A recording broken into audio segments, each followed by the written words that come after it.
Henry loves me. Henry loves me not. Henry likes me. Henry likes me not. Henry tolerates me?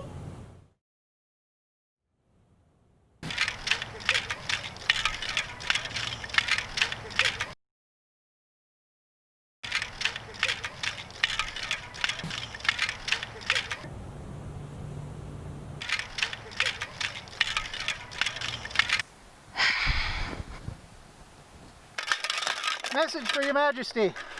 Oh, many thanks, Lord Essex. You may go. Your Majesty, it is with our deepest regret that due to the plague, we are unable to host you at Southampton this year for the annual Spokane Renaissance Fair. Regretfully, Lady Rebecca, the Baroness, Le Pellerin Yon.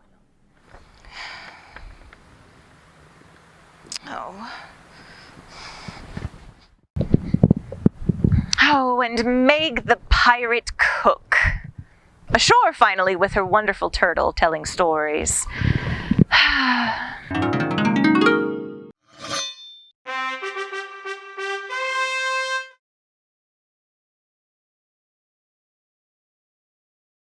Hello, puppets.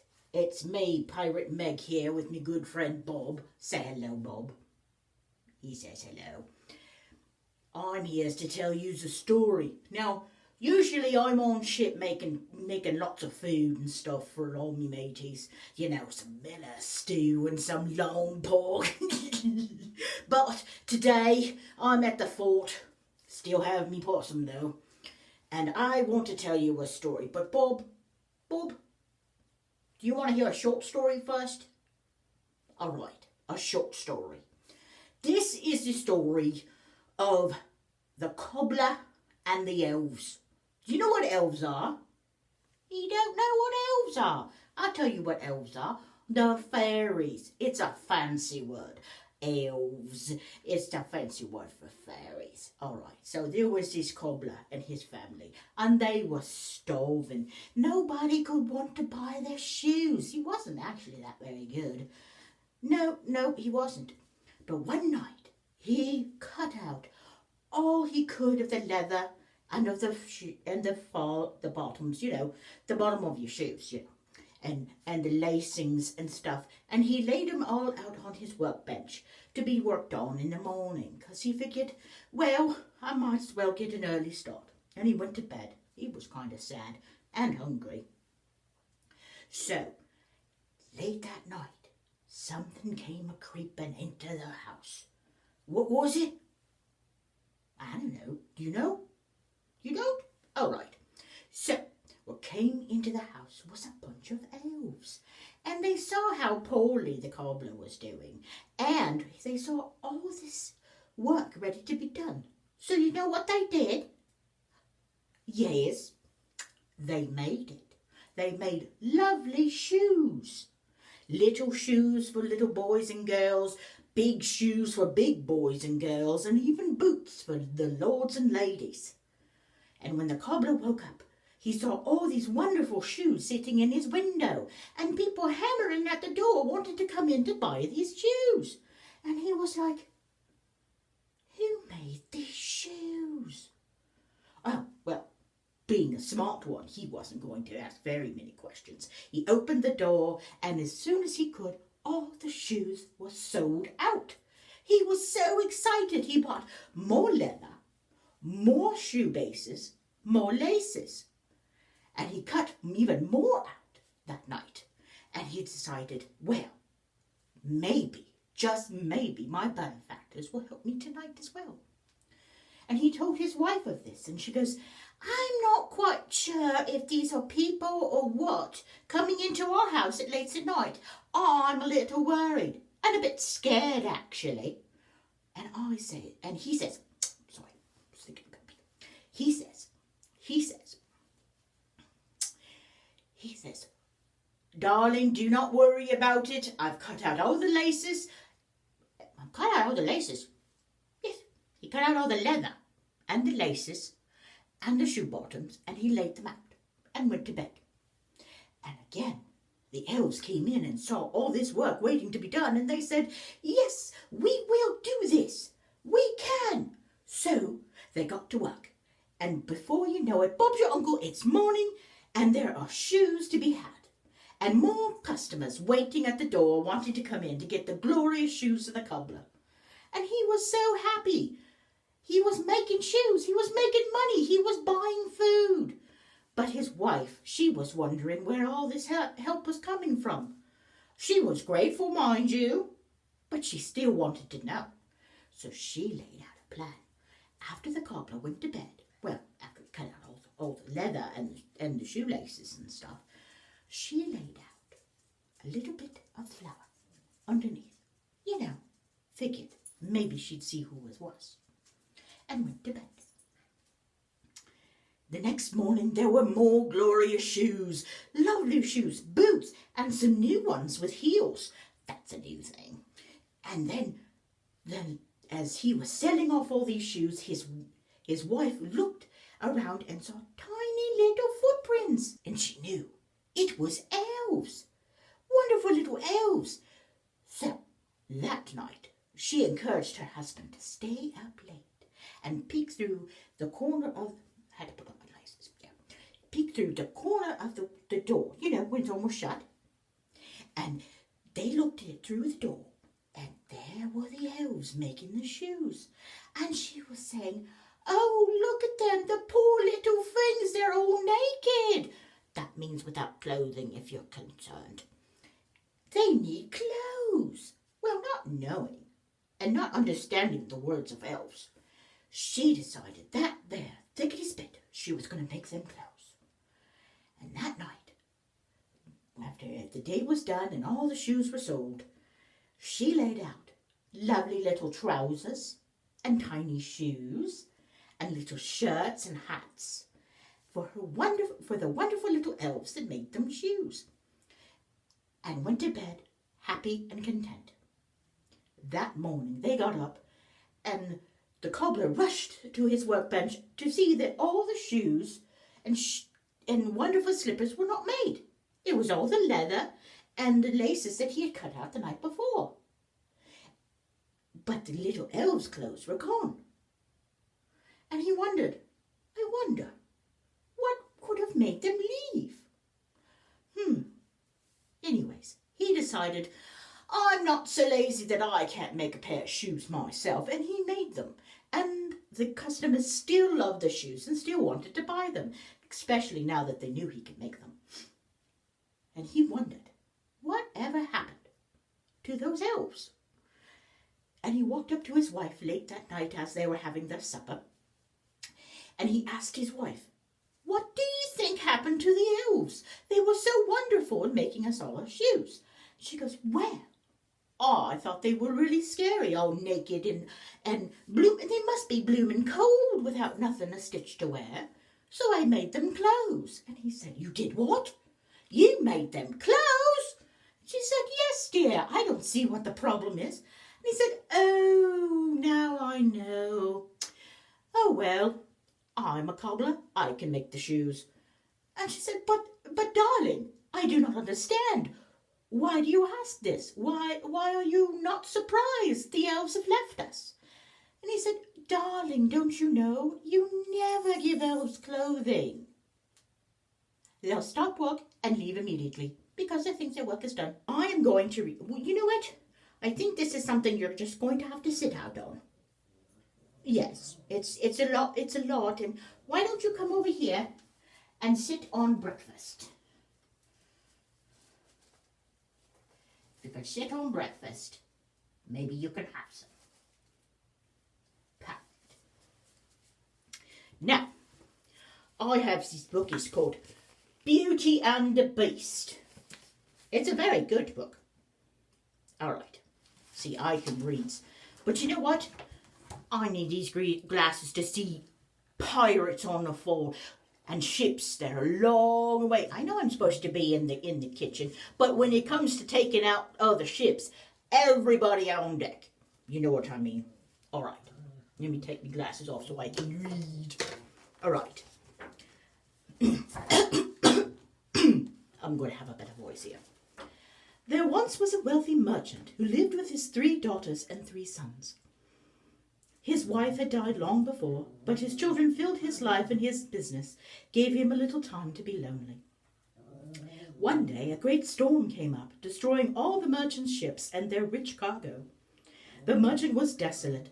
How could he tell his children of this terrible misfortune? Now they must sell all they had. They would have to move from their comfortable house in the city to a modest one he owned in the country. It would be a very different life. His children would no longer have servants to wait on them. Instead, the family would spend their time working in the small fields, living off the land would provide. All our ships have been lost in the storm, the merchant told his children that night. We will have to work very hard from now on to manage such small necessities. All the children complained loudly except for Beauty, the merchant's youngest daughter. Of all his daughters, she was the most like her mother. She loved the country best of all, as her mother had, trying to cheer them. She said, "Don't worry, father. You'll see, it will be a new life for us. I would love to live in the country. It will be as though we were having our vacation all year long." Beauty's sisters frowned at her.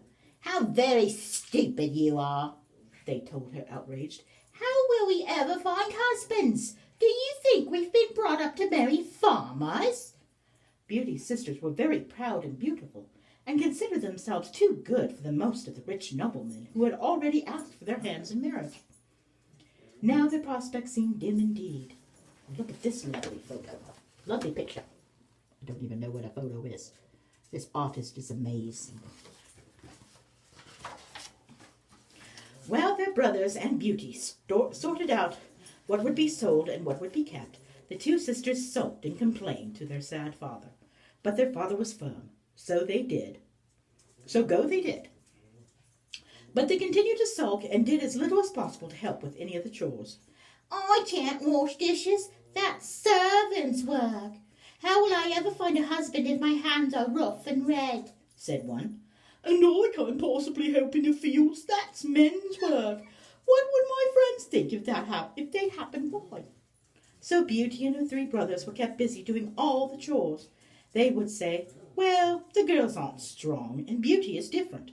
After all, she does love the country. She is good with animals."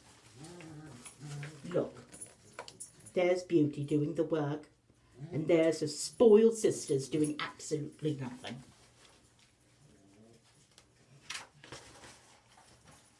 Beauty would just smile, for she never thought to complain. In a way, it was true that she didn't mind the work. She very much wanted her father to see that she could indeed manage. So she stayed out in the fields helping her brothers, while her sisters complained that the work wasn't fit for a lady. Beauty proved them wrong, for she was every bit as graceful and lovely as her sisters, but hard work never seemed to discourage her. At night, too tired to read her favorite books, she would go quietly to bed. But she loved the country, and the look of pride in her father's eyes was reward enough for her. One day, a friend arrived from the city with the news that some of the merchant ships were reported washed up in the nearby bay. Everyone was filled with hope. The sisters were convinced that they would all be rich again.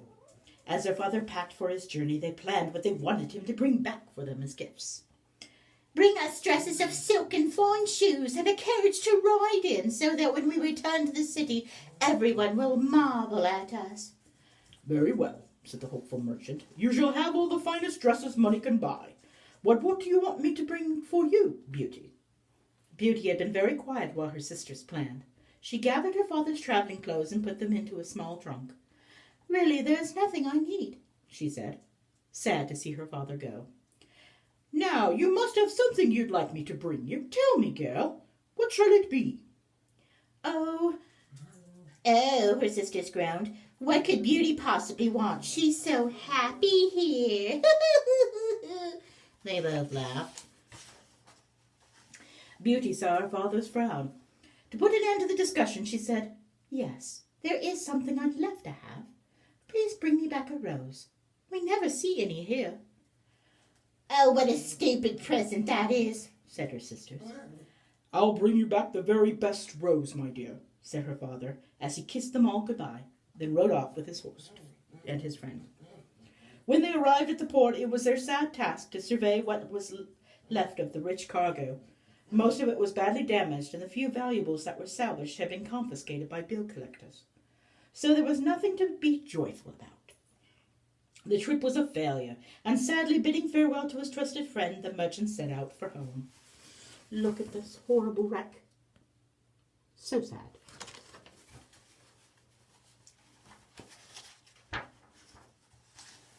Late in the night he lost his way. Dusk fell in the forest, and the gloomy night became more and more threatening. A storm began to wake in the dark sky. It twisted the clouds and growled terrible thunder.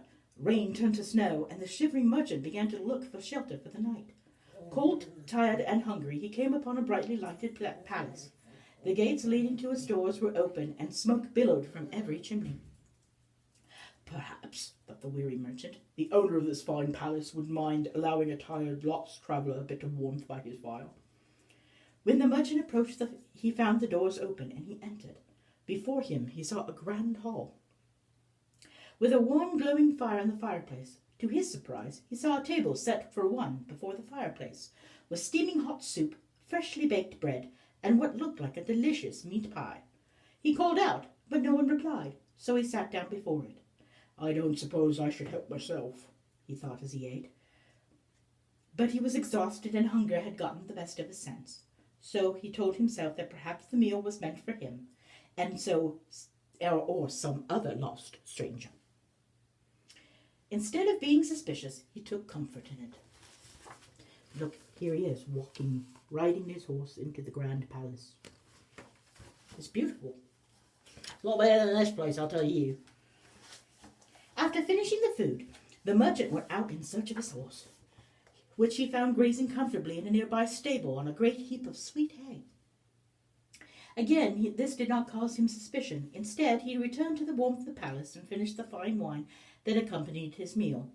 But he was too fatigued to continue on his journey.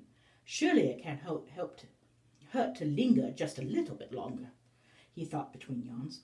Perhaps when I wake, the kind master of this palace will have returned, and I have the opportunity to thank him for his hospitality. Certainly it couldn't do any harm to remain. He fell into a peaceful and enchanted sleep. When he woke in the morning, he found himself in a beautiful bed with 6 silk sheets in a room fit for royalty. There at his bedside was a tray laid out with sweet rolls, hot porridge, milk, tea, and honey.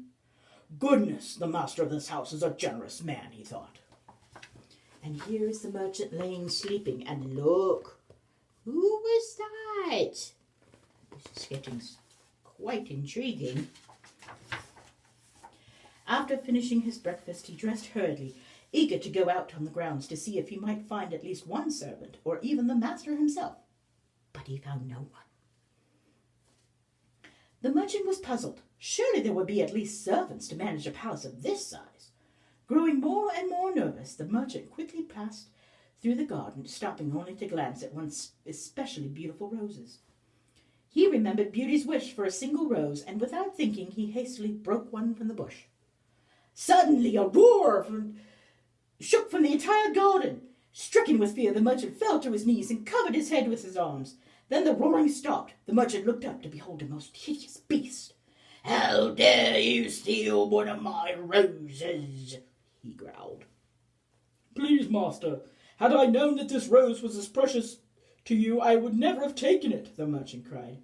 The beast was dressed in clothes fit for a prince, but his face was that of a wild animal. The terrified merchant could barely look at him without shuddering. Hoping the beast would take pity on him, he told his story, ending with Beauty's request for a single rose. Look at this. There he is. But there's the beast. That's my best growl.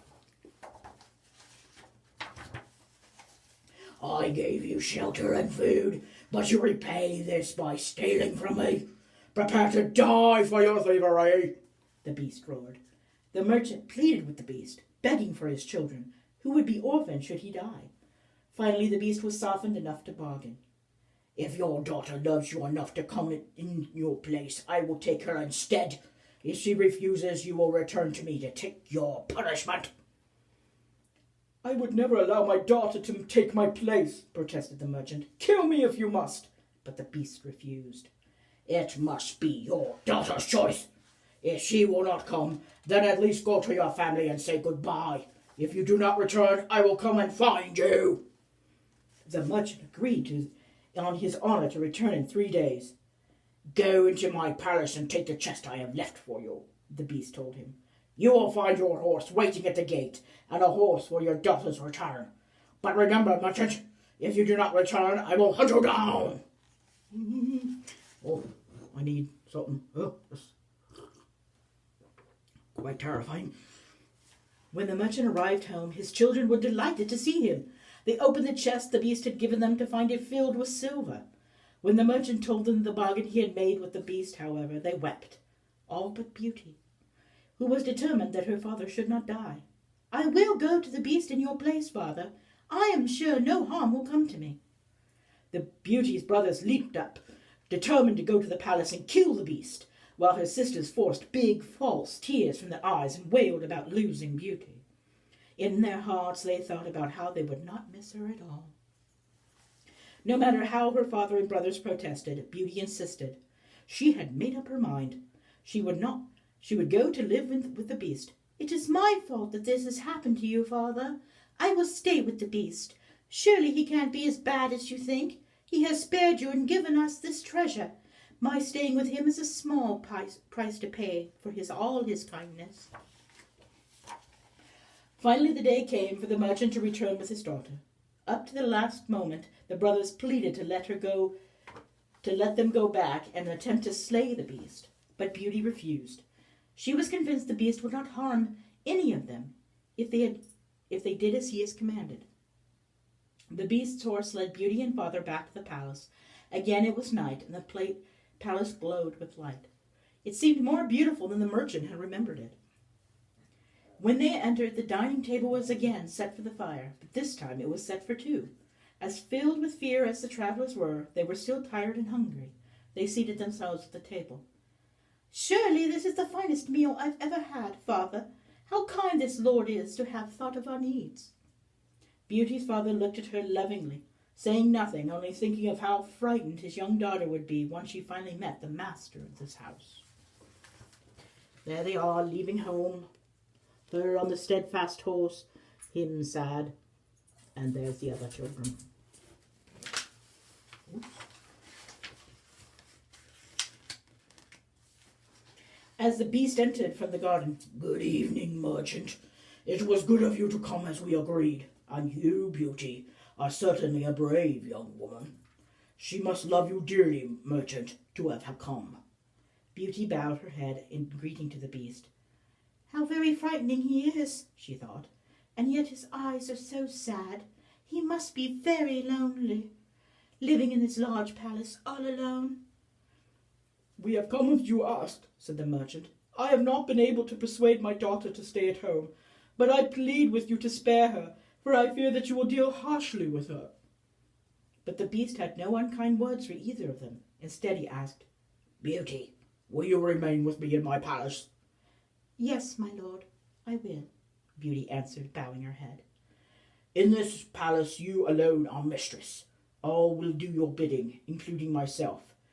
You may refer to me as Beast, for that is what I am, and I ask only that we speak the truth here."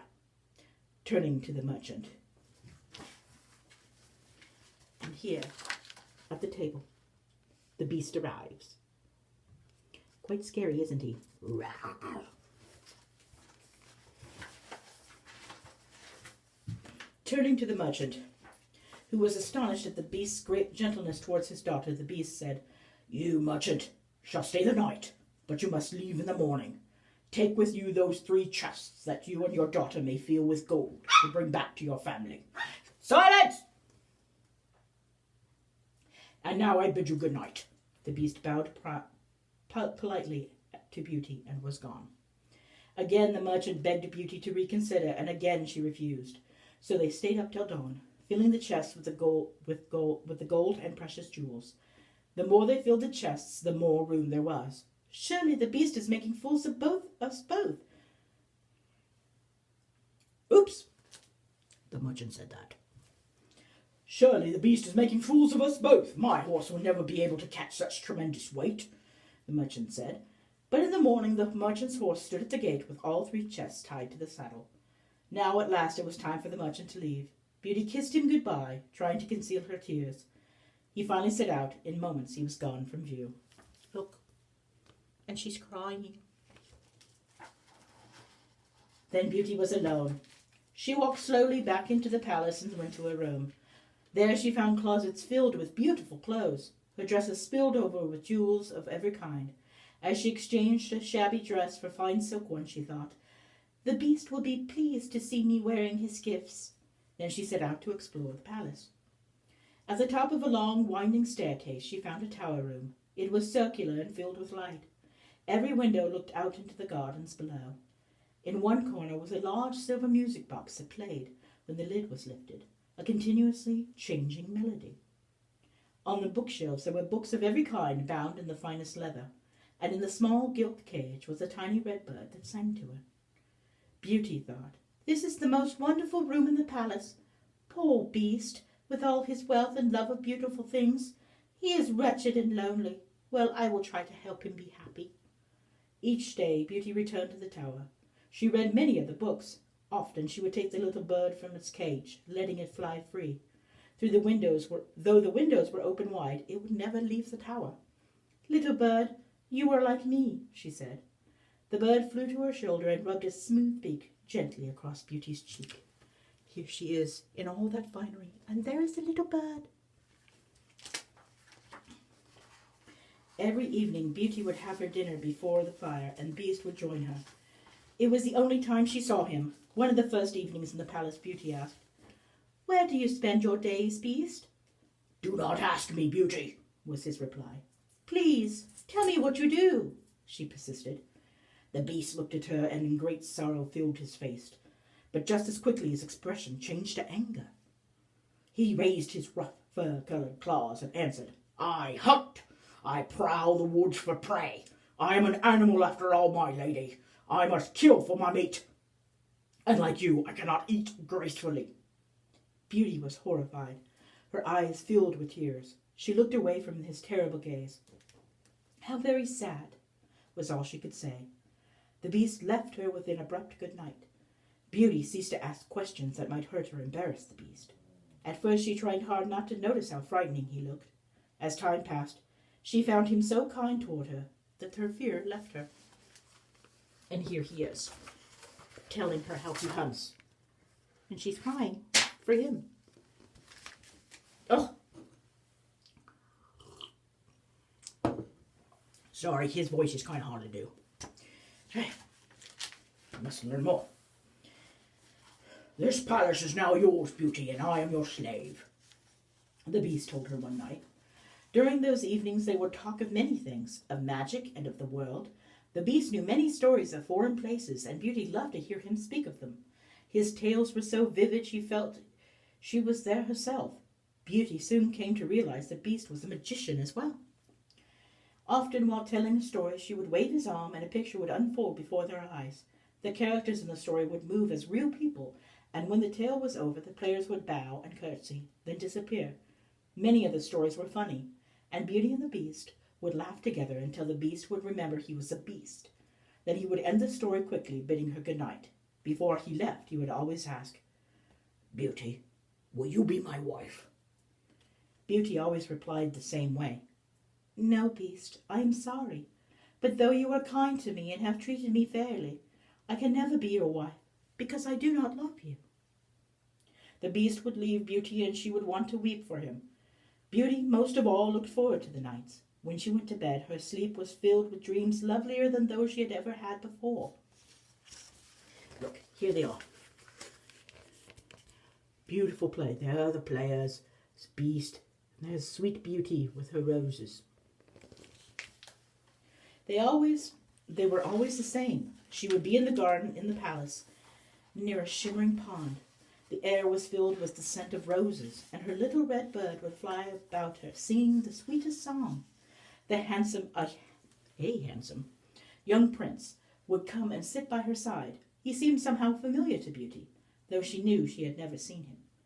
"Some day, Beauty, we will be all together always, and then the dream would change and he would be gone. In his place, she would hear a woman's voice speaking to her.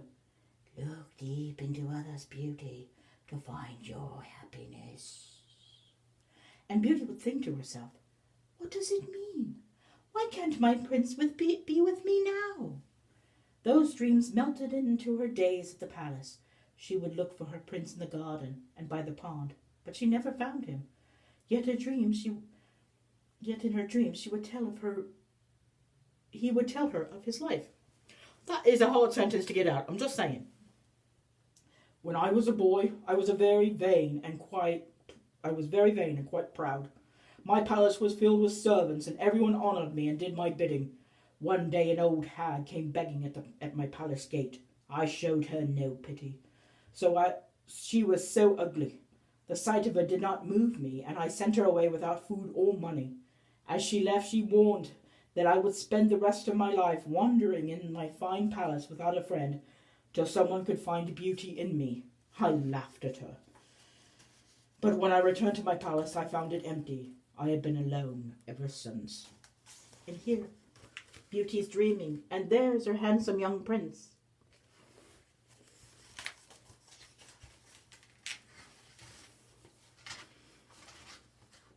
When Beauty awoke, she would tell herself that it was just a dream. But if it was, then how could she ever set the prince free? One night, after having dined with the beast, he again asked her the same question he always asked, and again she answered as kindly as she could. No, beast, I am sorry, but I can never be your wife because I do not love you. When he left her, the beast seemed sadder than ever before. Beauty went to her room, eager to dream of a prince, but he did not appear. She stood before the pond calling to him, but instead an old woman approached her. Your prince cannot return to you, Beauty, she said, since he has failed to make you his wife. You must not really love him. And then she was gone. But I do, said Beauty. Now Beauty had only the memory of the prince to comfort her. The next morning when Beauty entered the tower, she found a small oval mirror. She looked into it, and there she saw her father lying ill, with her sisters and brothers gathered around him. That night at dinner, Beauty told the beast about the mirror. It is a magic mirror, he told her. If one is pure of heart, one can see into it. If you have seen your father there, then he must truly be ill. Please, beast, let me go to him. If I could see him for just a little while, I know he would be better. And here she is in her dream. And there's the old woman, telling her that she must not really love her prince. I'm sensing a bit of a mystery here. How about you? There, you are a good daughter, Beauty. I cannot refuse you anything, for I am your slave. Take the mirror tomorrow, and simply will yourself by your father's side. Your wish will be granted, but please remember your poor beast who loves you, and return to me in 3 weeks. Beauty was overjoyed. Still, when it came time for the beast to leave her, and he again asked her to marry him, she could only say no to his request. Then goodbye, Beauty. Remember your promise to return to me in 3 weeks, for I will not live without you. That's pretty ominous. That night, Beauty dreamed again of the garden and the shimmering pond. She looked for the prince, but he was not there. Instead, she saw the old woman. How blind you are! I had hoped you would know what the happiness comes from seeing what does not always lie on the surface. Some things are not on the surface at all. The next day, Beauty looked into the magic mirror, wishing with all her heart to be with her father. Instantly, the handsome black horse, which had led her to the palace, called out to her from the outside. Taking the mirror with her, she rushed to the gates of the palace, and they were off. The black horse galloped so fast, Beauty felt the ground beneath them. Beauty barely felt the ground beneath them. That's important. In what seemed like moments, she was back at her father's home. Look, there they're running. Clompity, clompity, clompity, clomp. Her father was now very rich, thanks to the beast. He chose to remain in the country.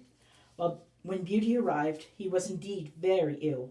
Although he had servants to tend to his needs, they could not take Beauty's place. As soon as she was there caring for him, he began to recover rapidly. When her sisters saw how well Beauty looked, they were envious. Why was she so lucky? They asked each other. Though the two had married well, they still felt resentful of their simple sister, that their simple sister lived in a beautiful palace like a queen, even if she did have to share it with a beast. They decided to urge Beauty to stay. She could look after their father much better than the servants, and he was doing so well since her return. Certainly the beast would understand that her father needed her much more than he. On and on they connived, succeeding in making Beauty agree to at least stay longer than she had said she could. Later they giggled together, thinking how angry the beast would be with her for disobeying him. Beauty worried about the beast, but she could not bring herself to leave, for her father was so happy to have her with him. After a time, Beauty had another dream. There again was the palace garden and the pond. Winter was setting in. The leaves were falling, and the sky was dark. On the ground lay the beast, looking quite dead. Beauty woke chilled and filled with dread. There he is. He's dying. I wonder why.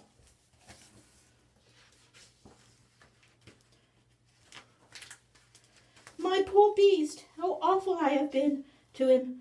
How could I have betrayed my promise when he's been so kind? She said goodbye to her father and immediately held the mirror before her, wishing to be back at the palace. Again the black horse appeared. Again the two galloped with great speed to the palace. At the pond was her beast, just in her dream. He looked quite dead. There she is, looking in the mirror. Oh, he's crying.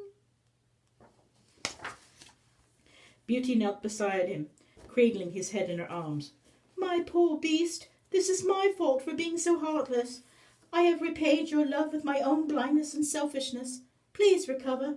If you do, I swear to be your wife. I do love you. The beast was not dead, but only weak from misery from loss of her. As Beauty spoke, he stirred and moved his great head. Before Beauty's eyes he began to grow stronger. With each breath he took, his beastly appearance began to fade. Hearing his heart still beating, Beauty took some water from the pond and wet his dry lips. But she pulled back in surprise, for her beast was gone, and in his place was the prince of her dreams. The prince of her dreams lay in her arms.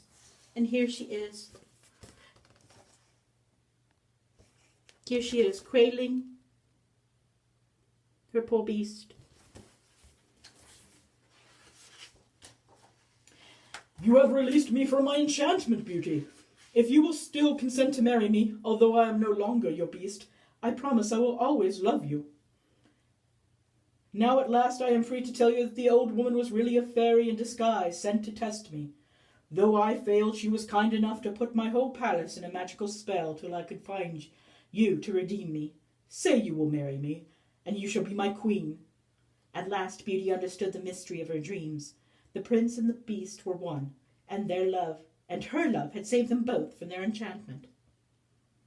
The palace sang out in rejoicing. All the servants, noblemen, and fine ladies were freed from the spell of invisibility, and a great feast was prepared for the wedding.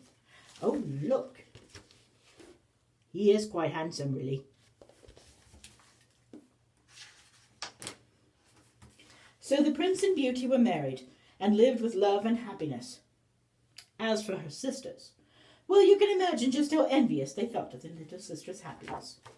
And there they are, angry.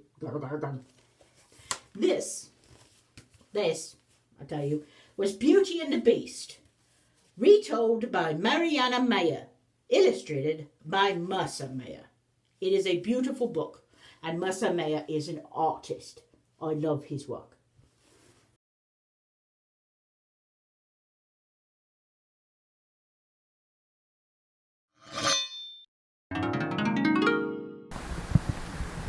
How I missed them.